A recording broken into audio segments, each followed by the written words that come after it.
Hello दोस्तों, आपको अपने YouTube चैनल सक्सेस रथ पे स्वागत है। आज के इस वीडियो में जो क्वेश्चन लाए हैं वो कुछ प्रैक्टिस सेट से है और कुछ एग्जाम में पूछे गए हैं। तो देखते हैं एक एक करके साजन। तो पहला क्वेश्चन है, कौन सा प्रदेश म्यांमार के साथ सीमाएं साझा नहीं करता है?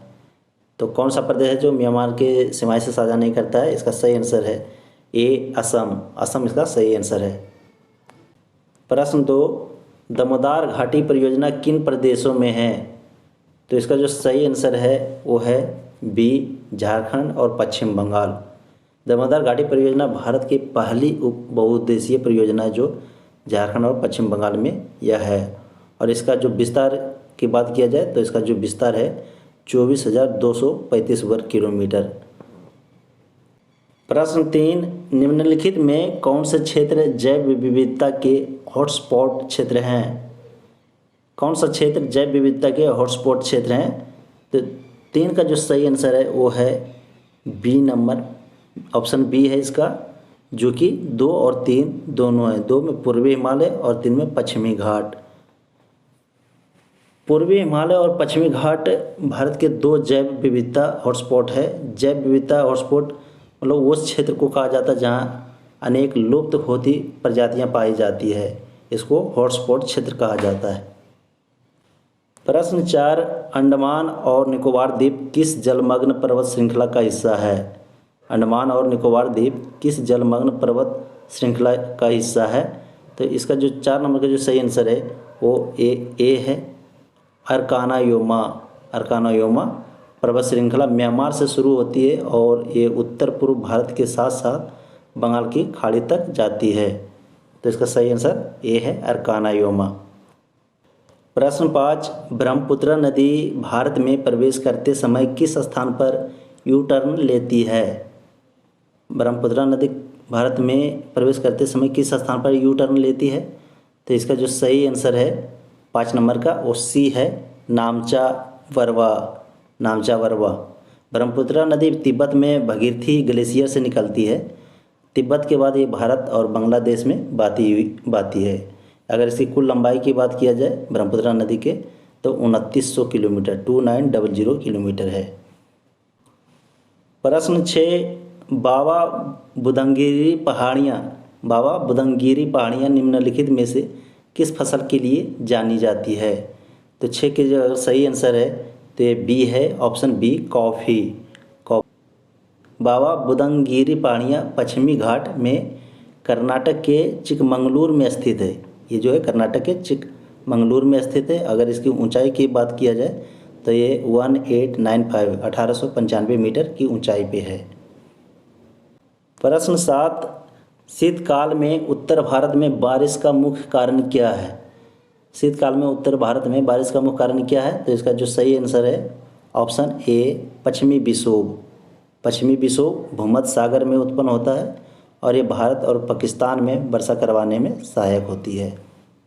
प्रश्न 8, केंद्र शासित प्रदेश लक्षद्वीप के न्यायिक क्षेत्र का कार्य कौन सा न्यायालय करता है? केंद्र शासित प्रदेश लक्षद्वीप के न्यायिक क्षेत्र का कार्य कौन सा न्यायालय करता है? तो इसका जो सही आंसर है वो ऑप्शन बी है, Kerala high court. Kerala high court Kerala और लक्षद्वीप का हाई कोर्ट है और ये है कहाँ? कोची में है। और इसका अगर स्थापना की बात किया जाए तो इसका स्थापना 1956 ईस्वी में हुआ है। 1956 ईस्वी में। 11वां मौलिक अधिकार किस संशोधन के बाद जोड़ा गया है? 11वां मौलिक अधिकार किस संशोधन के बाद जोड़ा गया है? तो इसका सही ऑप्शन कौन है? ए है, 42वें संविधान संशोधन। 42वें संविधान संशोधन के अंतर्गत 11वां मौलिक अधिकार जोड़ा गया है और ये 1976 में पारित हुआ है। 1976 में पारित हुआ है। प्रश्न 10, भारतीय संविधान की व्याख्या करने वाली अंतिम संस्था कौन सी है? भारतीय संविधान की व्याख्या करने वाली अंतिम संस्था कौन सी है? तो 10 का जो सही आंसर है वो ऑप्शन ए है, सुप्रीम कोर्ट। 11 नंबर प्रश्न, निम्नलिखित में कौन सी वर्ष पहली बार भारतीय राष्ट्रीय कांग्रेस विपक्ष में बैठी? किस वर्ष पहली बार भारतीय राष्ट्रीय कांग्रेस विपक्ष में बैठी? तो 11 का जो सही ऑप्शन आंसर है वो ऑप्शन डी है, 1977। 1977 ईस्वी में विपक्ष में बैठी थी। ये 1947 में देश की स्वतंत्रता के 30 साल बाद यानी 1977 में भारतीय राष्ट्रीय कांग्रेस ने पहली बार हारा था। प्रश्न 12, भारतीय संविधान की दूसरी अनुसूची में निम्नलिखित में किसके वेतनों का प्रावधान है? तो इसका जो आंसर है वो डी है, उपरोक्त सभी। दूसरी अनुसूची में राष्ट्रपति, उपराष्ट्रपति, राज्यपाल, लोकसभा स्पीकर, ऑडिटर जनरल, जज, राजनियंत्रकों के वेतन का प्रावधान है। तो इसका जो सही आंसर है ये डी है, ऑप्शन डी, उपरोक्त सभी। प्रश्न 13, निम्नलिखित में कौन सा राज्य भारतीय संविधान की 16वीं अनुसूची में नहीं है? कौन सी राज्य भारतीय संविधान की 16वीं अनुसूची में नहीं है? तो 13 नंबर का जो सही आंसर है ऑप्शन बी, मणिपुर। मणिपुर 16वीं अनुसूची में असम, मेघालय, त्रिपुरा, मिजोरम और अरुणाचल प्रदेश के आदिवासी क्षेत्रों का प्रशासन का प्रावधान है। तो इसमें क्या, मणिपुर सही ऑप्शन है इसका बी, मणिपुर इसमें 16वीं अनुसूची में नहीं है। प्रश्न 14, कोई वित्त विधेयक धन विधेयक है या नहीं, इसका निर्धारण कौन करता है? कोई वित्त विधेयक धन विधेयक है या नहीं, इसका निर्धारण कौन करता है? तो इसका जो सही आंसर है ऑप्शन सी है, लोकसभा स्पीकर। लोकसभा स्पीकर। ये धन विधेयक जो है अनुच्छेद 110 में इसका चर्चा किया गया। धन विधेयक की कोई विधेयक धन विधेयक है या नहीं है, इसका निर्धारण कौन करता है? लोकसभा का स्पीकर करता है। तो ऑप्शन सी सही है। प्रश्न 15, सुल्तान अजलन शाह कप किस खेल से संबंधित है? तो इसका सही आंसर है ऑप्शन बी, हॉकी। यह एक अंतर्राष्ट्रीय प्रतियोगिता है। शुरुआत इसका कब हुआ? 1983 ईस्वी में, और यह मलेशिया में सिर्फ होता है। जो सुल्तान अजलन शाह कप है ये सिर्फ मलेशिया में होता है। इसका नाम मलेशिया के 9वें राजा सुल्तान अजलन शाह के नाम पर रखा गया। सुल्तान अजलन शाह कप जो प्रतियोगिता होता है वो मलेशिया के 9वें राजा सुल्तान अजलन शाह के नाम पर रखा गया है। प्रश्न 16, सचिन तेंदुलकर ने अपना 100वां शतक किसके खिलाफ लगाया? सचिन 100वां शतक किसके खिलाफ लगाया? ये इसका सही आंसर है option A, Bangladesh. Asia cup 2012 में बांग्लादेश के खिलाफ सचिन तेंदुलकर ने 100वां शतक लगाया है, लेकिन दुर्भाग्य रहा कि भारत 5 विकेट से उस मैच को हार गया था। प्रश्न 17, बढ़ते हुए ब्रह्मांड के सिद्धांत को अन्य किस नाम से जाना जाता है? तो इसका जो सही आंसर है ऑप्शन बी है, बिग बैंग अथवा बृहत विस्फोट सिद्धांत। बृहत विस्फोट का सिद्धांत जॉर्जेस लेमैत्रे ने दिया था, और यह सिद्धांत ब्रह्मांड की उत्पत्ति से संबंधित है। यह सिद्धांत जो है ब्रह्मांड की उत्पत्ति से संबंधित है। प्रश्न 18, निम्नलिखित में से कौन सा ग्रह भौमिक ग्रह का उदाहरण है? तो इसका जो सही आंसर है ऑप्शन ए है, पृथ्वी। क्या है? बुध, शुक्र, पृथ्वी और मंगल को आंतरिक ग्रह भी कहा जाता है। बुध, शुक्र, पृथ्वी और मंगल को आंतरिक ग्रह कहा जाता है। यह ग्रह सूर्य से अपेक्षाकृत समीप होता है। ये 4 जो ग्रह बताएं ये सूर्य की अपेक्षाकृत समीप होता है, और इन्हें भौमिक ग्रह भी कहा जाता है, क्योंकि यह ग्रह चट्टानों, धातुओं, भारी घनत्व युक्त पदार्थों से बना होता है। प्रश्न 19, निम्नलिखित में से किस चट्टान की रचना परतदार होती है? तो किस चट्टान की रचना परतदार होती है?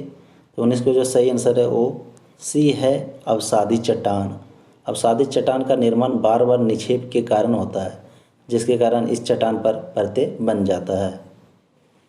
प्रश्न 20, हाइपोग्लाइसीमिया और हाइपरग्लाइसीमिया नामक शब्द निम्न में से किससे संबंधित है? तो इसका सही आंसर है option B, blood sugar. Blood sugar. Hypoglycaemia high sugar को कहते हैं, और हाइपरग्लाइसीमिया लो शुगर को कहते हैं। स्टूडेंट्स, अगर आप इस वीडियो से कुछ सीख रहे हैं तो इस चैनल को ज़रूर सब्सक्राइब करें। प्रश्न 21, राइबोसोम्स प्रोटीन तथा किसके बने होते हैं? तो इसका सही आंसर है ऑप्शन बी, आरएनए। प्रश्न 22, कॉर्क निम्नलिखित में से किस पेड़ से प्राप्त होता है? तो कॉर्क किस पेड़ से प्राप्त होता है? तो 22 का जो सही आंसर है सी है, क्वेकर्स। क्वेकर्स पेड़ से कॉर्क प्राप्त होता है। प्रश्न 23, नर पुष्प और स्त्री पुष्प दोनों को जन्म देने वाला पादप क्या कहलाता है? नर पुष्प और स्त्री पुष्प दोनों को जन्म देने वाला पादप क्या कहलाता है? तो ये ऑप्शन ए, द्विलिंगी कहलाता है। ऑप्शन ए क्या है? द्विलिंगी। द्विलिंगी कहलाता है, जो कि नर पुष्प और स्त्री पुष्प दोनों को जन्म देने वाला पादप है। प्रश्न 24, निम्नलिखित में कौन सी खाई जाने वाली फफूंद है? कौन सी फफूंद है जो खाई जाने वाली है? तो इसका जो सही आंसर है ऑप्शन बी है मार्केला। प्रश्न 25, हॉर्नबर्ट किसे कहते हैं? हॉर्नबर्ट किसे कहते हैं? तो इसका सही आंसर है डी है एनियोसिरोज। एनियोसिरोज को हॉर्नबर्ट कहा जाता है। प्रश्न 26, सर्वाधिक प्रकाश संश्लेषी क्रियाकलाप कहाँ चलता है? सर्वाधिक प्रकाश संश्लेषी क्रियाकलाप कहाँ चलता है? इसका सही आंसर है ऑप्शन ए, प्रकाश के लाल व नीले क्षेत्र में। प्रकाश के लाल व नीले क्षेत्र में सर्वाधिक प्रकाश संश्लेषी क्रियाकलाप चलता है। तो स्टूडेंट्स, अगर आपको वीडियो अच्छा लगा तो सब्सक्राइब जरूर करें, लाइक करें और कमेंट करें। मिलते हैं अगले वीडियो में। धन्यवाद।